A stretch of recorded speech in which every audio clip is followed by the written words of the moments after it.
As I said, we've got Amy Hockler on the line. She's an FWP attorney. We have Mark Ferris with us, who is an attorney with DNRC, and then Craig Campbell stuck around. He's going to talk about his perspectives as we get to the decision notice specifics of the MEPA process. I'm going to again kick us off with a little PowerPoint refresher looking at decision notices and give you a little more information than I did yesterday when I was talking about decision makers.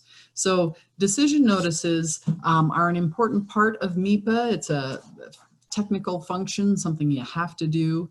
And you'll recall yesterday when we talked about the whole idea of MEPA is that you're working to implement better decisions at the agency level. And better means they're balanced, they're maintaining that I don't want to use the word tension, balance is the right word, between the clean and healthful environment, not adversely affecting the environment or committing an irretrievable commitment of resources, but you're also not wanting to compromise people's livelihoods and their right to use their private properties. And then accountable, that piece is that the agency is really explaining how it arrived at a decision. And then also the decision is made with public participation, and scoping we just talked about is one of the key ways in which the public starts getting involved in a MEPA process. And with these decision notices, I think that really focuses on the accountable piece and then the public participation piece, because you're talking about explaining in the decision notice clearly what the agency's decision was, that accountability, but then you're also notifying the public of the decision. And with an EIS, when you put out a draft EIS, there is a 30-day public comment period before you get to the final EIS. And so with an EA, again, you have discretion in how you, whether or not you do put out a draft document, and if you do, what sort of time you take for public comment on the draft, et cetera. So there's a lot of discretion, again, in that EA process. But whatever you do with a decision notice, again, it needs to be clearly explaining the reasoning for the decision to the public, and it's got to be a publicly available document somehow, so the public can be notified.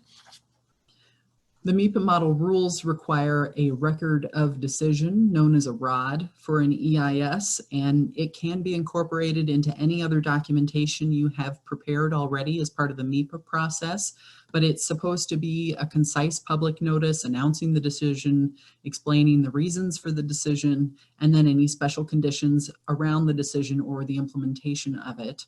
And then you can also include, and this comes from page 129 in the MEPA handbook under the MEPA model rule, there's no prescribed format for the ROD, but you can also include, and generally I think people are including these things in their records of decision. You're putting in context around the decision. So you're talking about the affected environment. You're looking at the alternatives that were considered. You're summarizing the advantages and disadvantages of the alternatives, which leads you to explaining why you made the decision you did.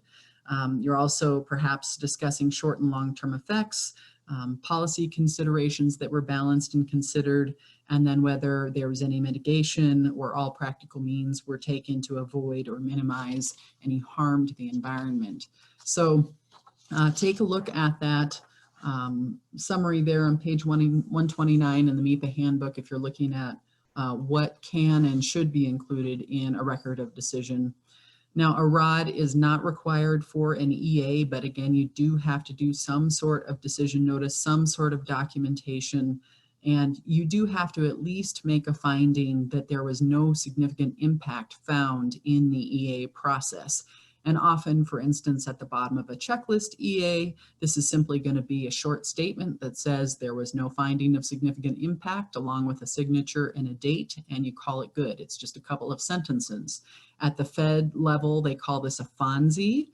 No, it's not this guy. It's FONSI, which is a finding of no significant impact. And so whether you write something that's just a short statement or if it gets a little more detailed because you've done a more complex EA, you do still in an EA need to provide the rationale for the decision that you were made. Now, don't forget there may be cases where an EA turns up significant impacts. And so you have to write a decision statement that says an EIS is warranted and further analysis will be conducted under that process. So that's something that can end up happening in the end. The other thing to keep in mind is that that old friend, the CAT-X, the categorical exclusion, even if you don't have to do an EA because the proposal qualifies as a categorical exclusion, there's still some at least minimal review process to certify that this is a CAT-X, that it does qualify as a categorical exclusion. And there's some documentation associated with that. So a CAT-X doesn't let you off the record or let you off the hook. You still have to have some sort of documentation that you did take a look and you certify that this does qualify as a categorical exclusion, and that is your decision. Oops, so I'm going to stop sharing here. So I'm going to come back to you all, and Mark, I think I'm going to start with you as an attorney. When you're looking at documents and asked to review these decision notices and documents that accompany them, what are you looking for? And what pitfalls maybe do you commonly see? What do you keep an eye out for? The first thing I do, and I do this, I think, with all things that might lead to litigation, is I'm looking at the administrative rules, and it's the model MEPA rules that DNRC adopted, I believe, in 1988.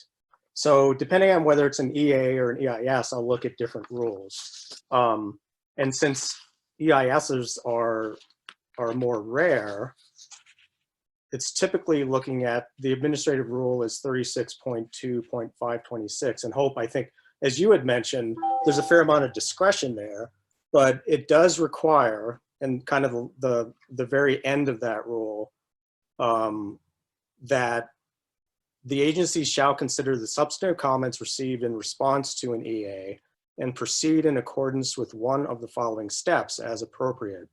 And in the subsection C of that, it says that determine that an EIS is not necessary and make a final decision, ... And so as you said, Hope, that does require something that's final. And I think typically, I think I had shared with you an EA checklist, Craig, and I think you were the decision maker on this one too for the unit, although I think it's going to bump up ultimately to Sean Thomas, who is the Trust Lands Division Administrator. And in form, I think, and Craig, you might be able to answer this, or other MEPA practitioners, the form of the decision for this particular EA, I think, is very similar to a record of decision for an EIS. Is this the Amsterdam Road project you're talking about, Mark? That's right, yeah. So I do have that up on the training website if people want to go pull up that link and take a look at it while you're talking. Okay. It's on the second day of materials under April 3rd. It's the very last thing under decision notices before the question contact information there at the bottom. So go forth. Sorry to interrupt you. Nope, that's okay. Thank you. And so what I look at for this particular one in the context of a decision is in subsection Roman numeral 5. And what that is, it's the reclassification recommendation and approval. And it kind of leads to the end of the document where an actual decision, and it's specified that it's actually a decision. And it kind of bumps up, I think Craig prepared the document, and then it would bump up to, and then there's a no further analysis box that's checked. The one that I included did not have a signature because I think it was signed this week. I want to say it was probably early to midweek. Does that sound right, Craig? Yeah, that's right. And in this case, essentially I prepared it, and then because it involves a number of different divisions in the DNRC with this change of classification, both bureau chiefs have to sign it, and then the division administrator finalizes it with a signature. Okay. Essentially accepting everything that was done. All right. Thank you, Craig. And so as I look at specifically on subsection 5 of this EA checklist, It's got a, 3-paragraph description, provides some context for what the decision was. I think there's more context in the body of the EA that kind of describes what the alternatives were, what the impacts on various aspects of the environment were. And I think what I look for predominantly is to see that the decision that's being made at the end of the document is consistent with the analysis that took place in the body of the document. And the reason I say that is because the case law would suggest, and I think actually would require, that the decision that's made has to flow naturally from the analysis that was conducted. And if that's not the case, then a court could very likely hold that that was an arbitrary and capricious decision. And I know the non-attorneys on the call may not understand that. It's kind of a term of art that is used in administrative law, and it applies to decisions that administrative agencies make, like FWP and DNRC and DEQ. And essentially what it is, it just follows this kind of logical rule of reason that if you make a decision that's not consistent with the analysis you conducted, then it's likely not going to be held to be valid. And so as I look at this one specifically, I mean, I reviewed this earlier in the week and responded to Mike Atwood, who is the bureau chief for the Real Estate Management Bureau, that I thought it was, it met the legal requirement for an EA final decision. And the significance of that is that under MEPA in 75-1-201, subsection 5, I believe, there is a 60-day statute of limitations. And with respect to the DNRC and the Land Board, that 60 days begins to run after a final agency action, which could be a decision of the Land Board, or if it's delegated to the department, a decision of the department. And so you've got to look at that kind of on a case-by-case basis as to when that 60 days might start to run. And the significance of that is that if you calendar it for a 60-day period after the final agency action, and you get to day 61 and the lawsuit is filed, you're going to file a motion to dismiss that lawsuit because they failed to file it in a timely manner. And that would apply to both EAs and to EISs. I think I've been talking predominantly about EAs because that's the typical type of MEPA document that DNRC issues. And not to put you on the spot, Sierra, but if you're still on the call, I'm curious what your sense is about the how many EAs versus EISs we do in a given year. Yeah, I think, I've been in this position almost a year, and we're working on an EIS, just one right now, the Woodline EIS. But yeah, it seems like maybe an EIS one every 2 years, maybe. Okay. But then the rest are all EAs, at least for the Forest Management Bureau. I can't speak for all of DNRC, but. Okay. Thank you, Sierra. And so that's kind of my general thoughts on what I look for. And there are times when I will reach out to a specialist, someone with the Forest Management Bureau in Missoula, for example, Jeff Schmallenberg or Sierra or Ross Beatty, who's a wildlife biologist, or Gary Frank when he was with the department for water type issues. Because sometimes I may need to clarify something in my head.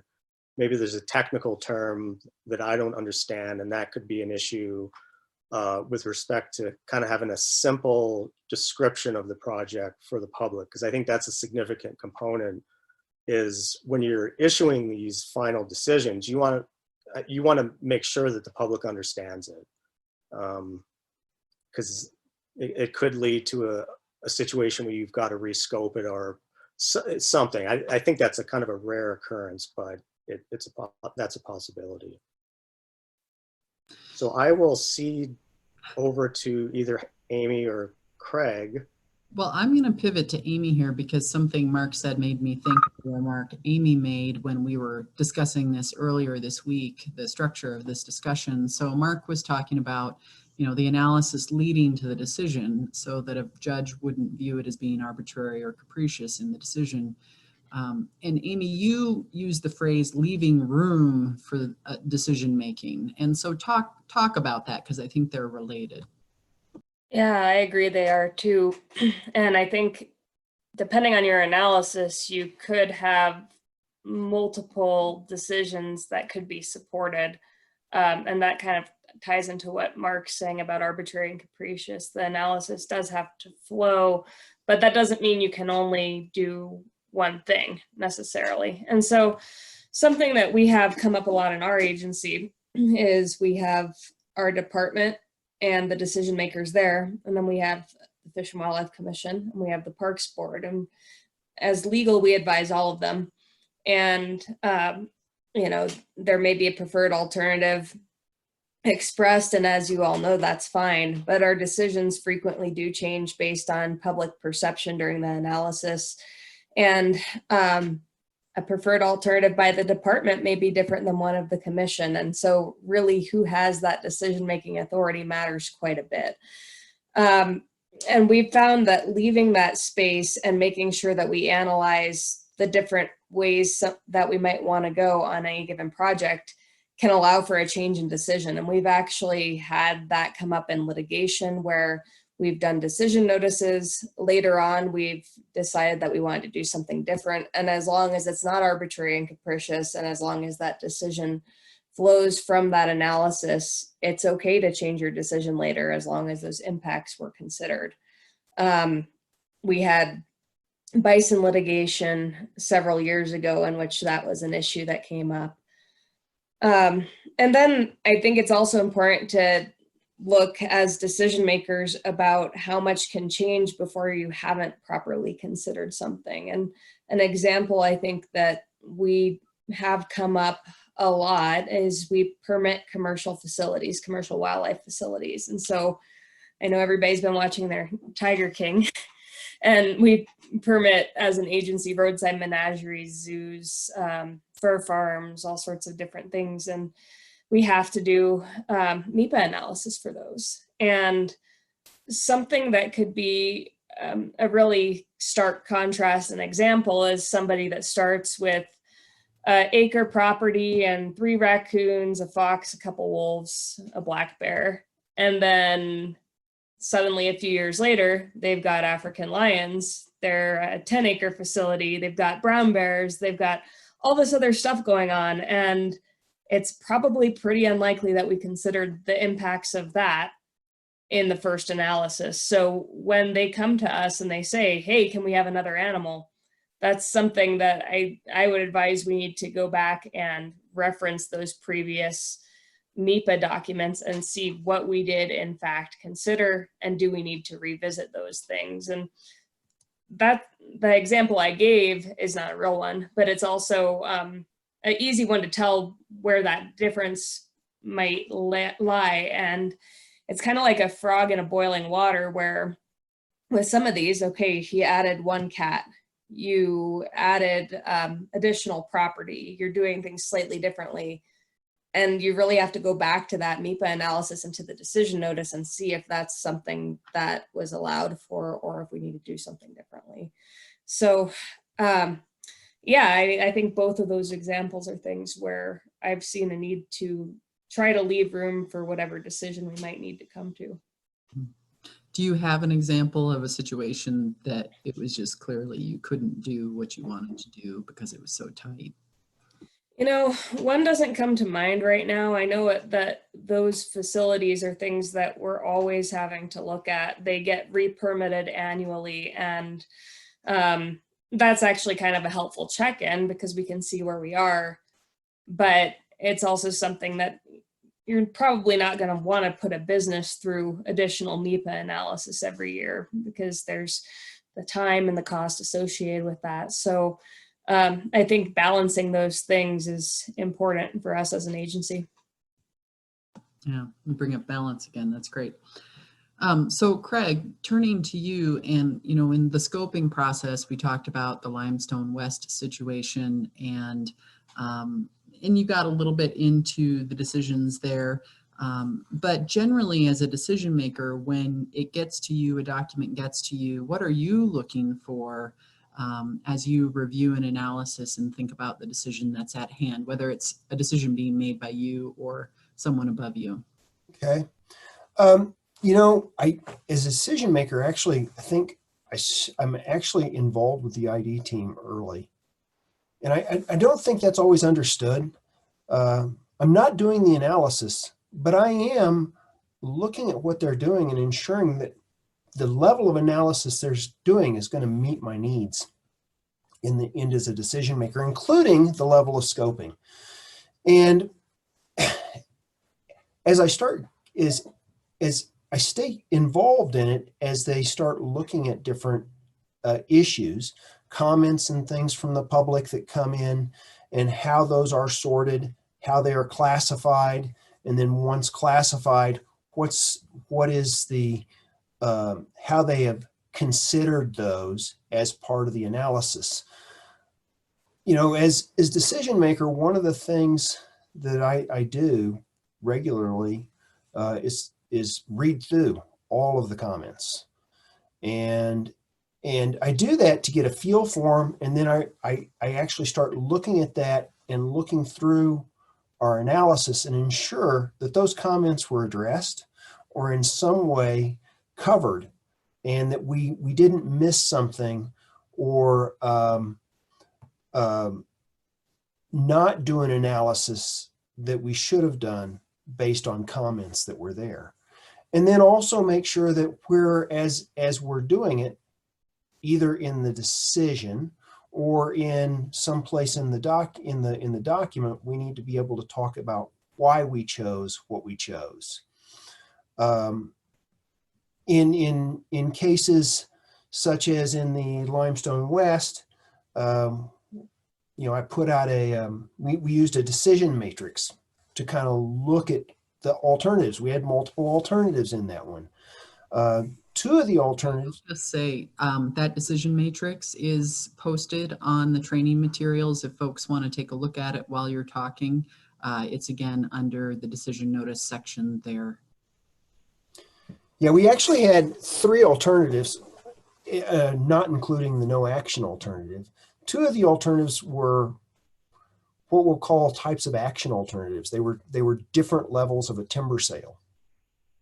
The 3rd alternative was the conservation license, which if either of the 2 action alternatives were chosen, then the conservation license was also automatically chosen, which was a little different type of situation than might normally exist. Mark may be able to talk about why some of that was, because it was a little different. Thanks, Craig. I remember having discussions with the Bureau about that. I can't remember the specifics, but it was a very interesting kind of a conundrum. I think Jeff Schmallenberg and I maybe chatted about that, and I didn't see it initially, and Jeff explained to me kind of why it was kind of filtering into that scenario, and it was a very interesting MEPA decision, because for example, the term of the conservation license was determined by administrative rule during the MEPA process. And so kind of lining these alternatives up in a manner that they all worked and had independent standing was really interesting. And I know I probably didn't answer the specifics because I can't remember exactly what went into that, but it was very interesting. Yeah, an odd thing about this one is that we produced a draft record of decision to initially take it to the land board, and they had to approve that for us to go to bid on it. But then once we went to bid, and because the end product was going to be selected by a bid, I think if I remember right, the land board that was taking decision-making space away from the land board. So after the bid happened, which chose the conservation license as the highest bidder, the land board we had to then write a final decision, which acknowledged that, and the land board had to finalize their decision based on that, because otherwise it was, as I understood, it would take away decision-making power from the land board. Right. Yeah. Yeah. And Hope, could I interject just a really kind of an interesting interjecting? So in between the time the land board approved it and the time that the bid package, the bid was opened, there was a lawsuit filed. And so we were kind of in the midst of this lawsuit and in the midst of a temporary injunction, a request for a temporary injunction, and a hearing that I think took place just 5 days before the bid opening. And so the judge had to rule on this request for an injunction really quickly. And I think she did within an, if you're on the line, maybe you remember. She's not, okay. She wasn't able to join us today. Okay. I think the judge, within a day or two of the hearing on the request for an injunction, issued an order denying the request for an injunction and allowing the bid to open. So it was a very interesting set of events, I think, that took place, that, and the lawsuit just kind of mixed into that. So anyway, just a little anecdote. But as a general rule, I go back to what the scoping comments are, and then I go through the EA and look at all the parts. And sometimes we set up something like a decision matrix if there's multiple alternatives, so that you can have something visually to compare them. And then in the decision, you look at that, you look at what you make sure all the bases were covered within the comments and that those were adequately dealt with. And then that's where you have a little bit of flexibility as to what you're going to do. And in the case of the EIS or even an EA, you're just having to use that's where you have a little bit of subjectivity to say, here's what we came down with. And in my case, I usually put a little bit of a defense in there. You know, we considered these things, and then finish up with the decision. You're leaving breadcrumbs to show your homework, essentially. We looked at these, but Yep. This is why we went this direction instead. Correct. Yeah, the courts are looking for your homework, that's for sure. As Amy and Mark will attest to. I wanted to ask Craig, and let's go ahead and open it for questions here. If anybody has something, go ahead and raise your hand using the raise hand function, or type something into chat, or shoot an email. But I think the chat and the raise hand are the most easy to see right now for at least myself, if not Trevor. But I want to ask, as people are formulating any questions they might have, Craig is a decision maker, so I want to presume that most state employees feel well supported by their hierarchy, and like I know that everybody feels under the gun to some degree with resources and priorities and the workloads that they have. But if they're in a situation where maybe they're not located in the same building as their decision maker or the same town, or there's some sort of tension there, or they're just new to the job and they don't know still how those relationships work. Do you have any advice for somebody further down the food chain as to how to approach a decision maker if you have a tough decision in front of them as they work on the analysis, how to bring that to you, or any particular advice in that? I guess I'm not quite following. Yeah, so if they're not used to talking to their decision makers, or they feel awkward about bringing something up, or I don't know, I would assume just being straightforward and coming to someone. So like part of the ID team has concerns. Is that what you're thinking about? Yeah, and I'm thinking more of someone who might not have a team, might be an individual who feels more out there on their own and who's written the EA and is presenting it up. Yeah. Yeah, and I mean, I don't know how other agencies deal with this. It's with when I have a newer employee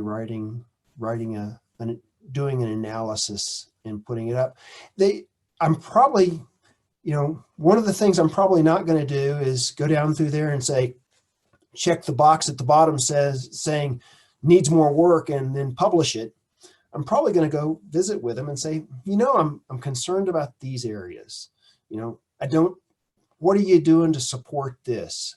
I heard these kinds of comments and I don't see how you've addressed those. So I'm probably going to go back and tell them where I see deficiencies, something that I can't actually move forward and make a decision on.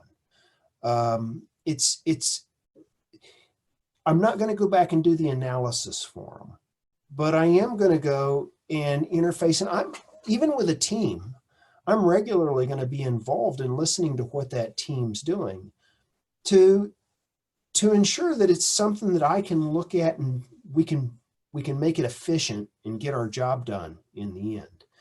Because I want to make sure what we have is a complete package. And if I have somebody writing an EA and they have questions as to the depth of it, or if they've gone far enough, I'm glad to look at it and see if I think it meets the standards for addressing the comments and then also addressing what we already know, because our specialists are usually, if we're talking about a timber sale or specialists or foresters, they're pretty tuned into what they need to be looking at anyhow. In that case, it's some of the other things where usually we get to needing more evaluation. For example, the issue with the trails thing, that wasn't one that we have a lot of specialists on in the DNRC. We really aren't a trails group. So that was one where we had to do quite a bit more research and looking into that to be able to adequately address it. I don't know if that answered your question or not. Yeah, no, I think it provides context. I think where I'm coming from, and I'm being a little unclear, is that I, not regularly, but over the years have had multiple contacts for someone who's new in an agency and they haven't been given a lot of direction for whatever reason it is on how to go about doing MEPA. And then they're not aware of the resources within their own agency even, that a MEPA coordinator exists, for example. And sometimes I don't know if that's just because the MEPA coordinators tend to work on the bigger projects or, whatever the reasoning might be. I have a couple agencies in mind that I won't name.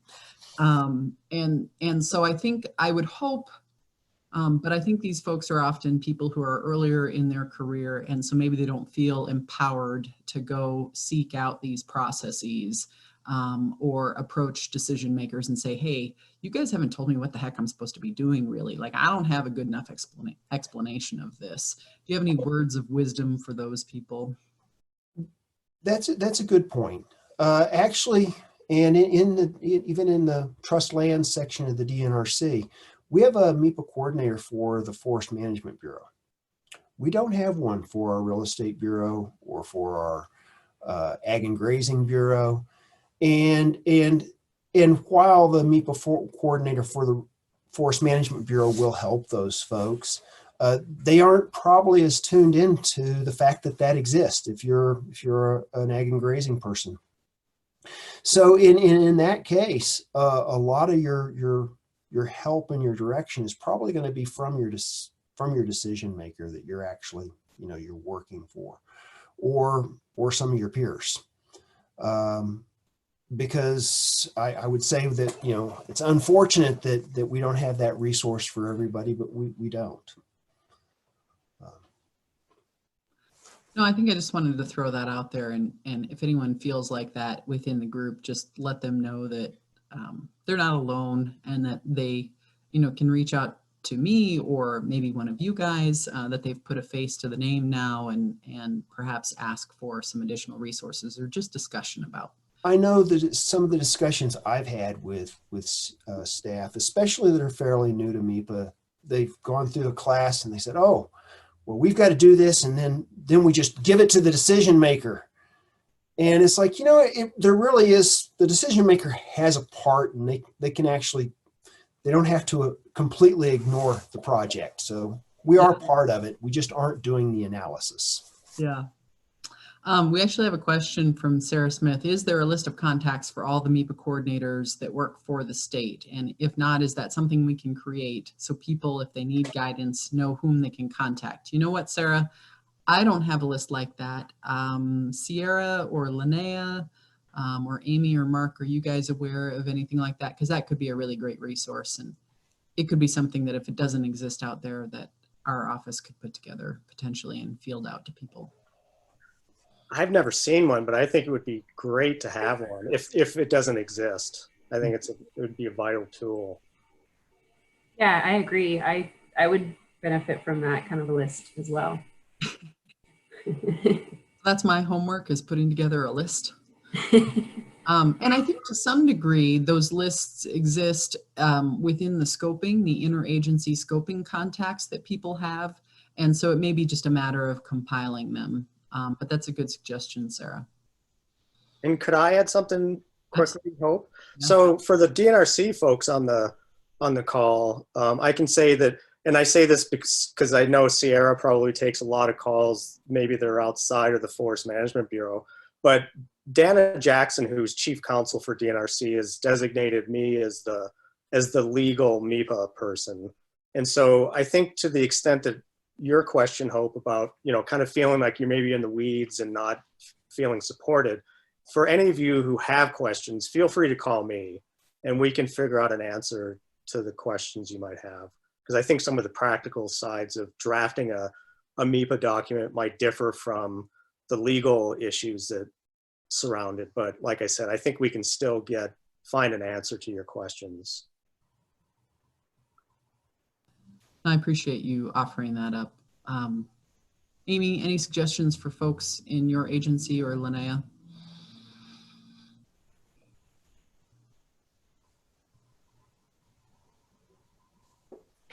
No. Okay, very, very well. So we've had, I don't see other questions popping up here unless anybody wants to pose them. But while we have these MEPA minds here, because Amy and Mark and Craig have a lot of experience under their belt, if it doesn't qualify under decision notices, any other lingering questions out there that anybody has as we kind of put a wrap up on our 2 days together, that you want to just throw out there and have a little, see if anybody can offer an answer. And it doesn't necessarily have to be one of the speakers either. It could be a comment from somebody in the crowd. Anybody out there with anything out like that that's lingering?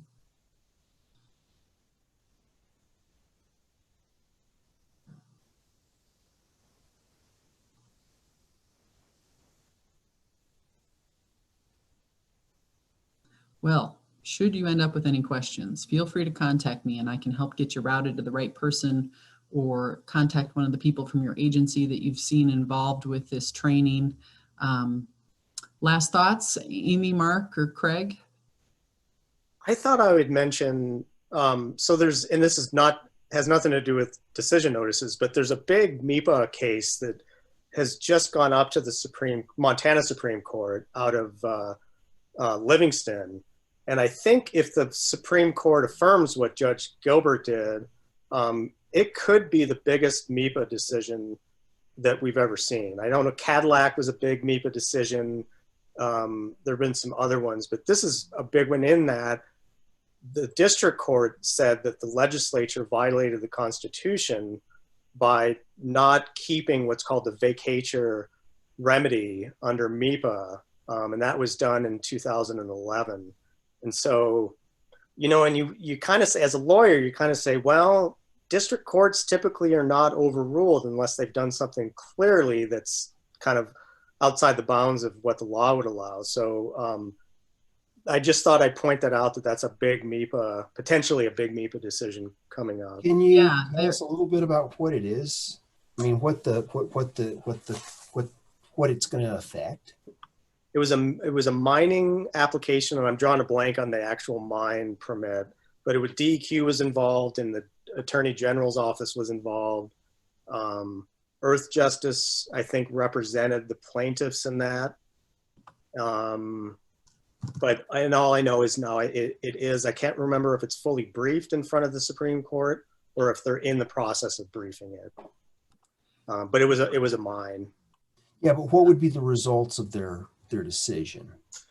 Well, I think probably it would be that the Supreme Court, that's actually a very interesting question, Craig, from a procedural standpoint, because I think the effect of the decision is that vacatur has to be part of the MEPA process. And the reason is, as the court reasoned, is that without vacatur, you can't remand it to an agency to correct the MEPA deficiency, because without vacatur, the agency can just simply continue through the flawed MEPA process without having a kind of a stop or kind of an injunctive effect. Amy, you may have a different take on that, but that was kind of the practical ramification, is that you would have to allow for the project to be vacated, and then for the agency to fix the MEPA deficiency.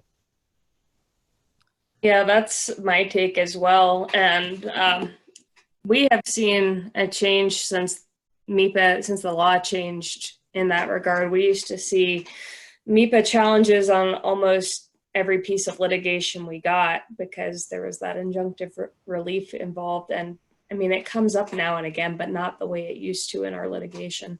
So I think it could be a really big change on the litigation side of projects. Yeah, so Mark, it's the Lucky Minerals case with you, and it's in what I have in my notes when I last checked on it was that, so the district court ruled in favor of Park County, which then filed an amended complaint challenging the constitutionality of the provision by the legislature that you can no longer have injunctive relief. You can just send it back for the agency to work on the analysis while the project goes forward. And I'm trying to see here if I have a note on when we were expected to get the next update roughly, and I don't seem to have that. Rebecca Harbaj, are you on today? And do you have an update that you could happen to give to everybody?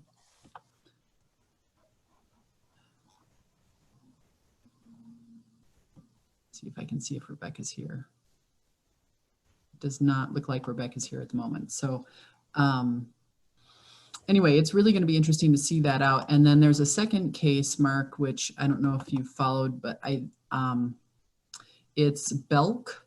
It was two cases that were combined, but they had to do with the Glacier Stone site or facility that DEQ is looking at. And it's also being challenged on the same constitutional piece. And so we've actually got two cases that are looking at that right now. So yeah, thanks for bringing that up though, because that could potentially change the landscape. We in our office, since the 2011 legislation passed, have been waiting for a constitutional challenge of some kind. Whether it was that or something related to the alternatives analysis restriction or the limiting the geographic scope of impact analysis to the boundaries of Montana, except in those certain cases involving fish and wildlife management and where another law, rule, regulation might apply. And so we've been waiting. I'm personally surprised it took this long, but now there are two cases. And so I'm very interested to see how that turns out. So, well, I don't have any, oh, hold on. Bradley Jones is asking about the other case, not Belk, B-E-L-K, Belk with Engel, Vale versus DEQ, Glacier Stone, and state of Montana. I'll send you the case number if you'd like that, Brad. So, you know, something, Hope, that, and I see that we've got about 15 minutes, so I thought I'd just mention this since there's not a whole lot of questions. Can I mention something about cumulative impact analysis? oh, sure. So we had a lawsuit filed against DNRC related to a timber sale called the Goat Squeezer timber sale in the Swan River State Forest. And this would have been, I think the lawsuit was filed in 2003, maybe 2004. No, it's 2003. You're right. Was it 2000? Okay. And so in the district court, this is when Judge Sherlock was still a district court judge in Helena. The department had argued, based on its administrative rule, that the cumulative impacts analysis was restricted to what other state agencies were doing. And Judge Sherlock pointed out, I think, and correctly pointed out, well, to the extent that the department is arguing that, it's wrong, because MEPA itself, the statute and not the administrative rule, does not limit cumulative impact analysis to other state agencies. It is to whatever's happening. But Judge Sherlock did fortunately say, but the department did look at the impacts of, for example, the Forest Service timber sale, I think to the north of the Goat Squeezer timber sale. And so said that it's sufficiently analyzed for cumulative impacts. But that's just kind of an example of two things. One, the extent to which you have to analyze for cumulative impacts, and also the kind of administrative law aspect. Hope, you mentioned it yesterday, I think, that a statute trumps a rule if the rule is inconsistent with the statute. And that this is an example of where that is the case. And that's kind of an interesting thing because of the changes that you kind of have to keep on with this stuff. Because when I started, we analyzed for state impact. You know, initially for most of my stuff, I was like, oh, that's the Forest Service. Let them do what they want. And then things changed, and it's like, no, you got to consider what they're doing too now. So it's a change things do change in this, and these laws were interesting because of that. Yeah, for sure.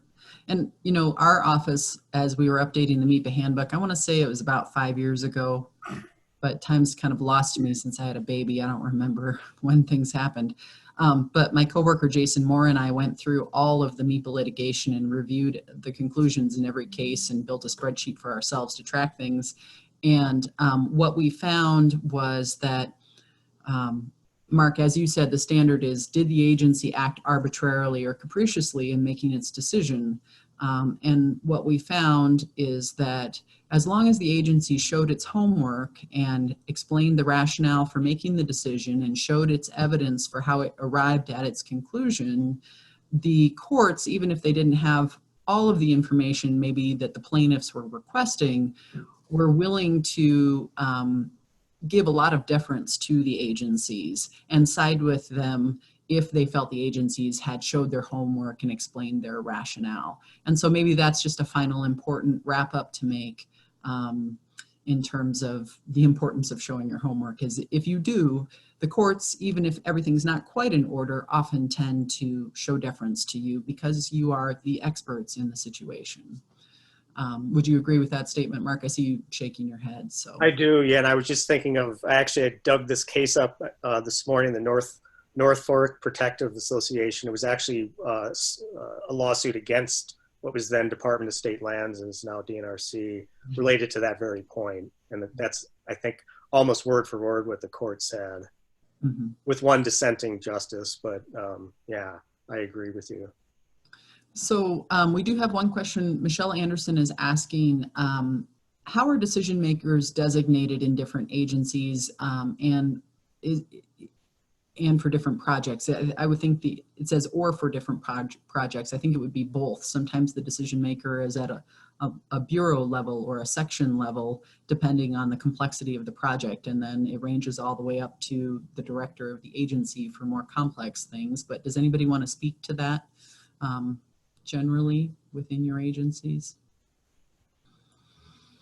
Generally within ours, it's the supervisor, depending on the level of the project. It could just be, you know, your supervisor could be your decision maker on a project. If it's a small project, I will have a forester make a decision on another forester's work if it's a small project. So it depends on the scale of the project.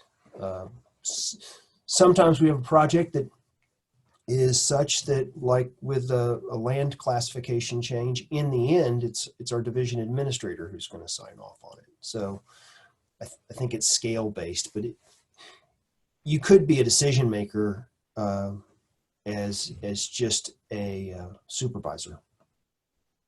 And it's great to hear from you, Craig, because Michelle's at the Trust Lands Division. I'm not sure which community she works in. I didn't look at that, but she's definitely part of your crew one way or the other. Northwestern Land Office. Yeah. So, all right. Well, any last thoughts? Amy, do you have anything else you want to add in?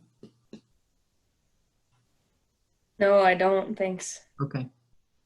Thank you all to our speakers and all of you in attendance. You've really made the most out of this COVID-19 situation, and I really appreciate you hanging in there and being flexible with the technology.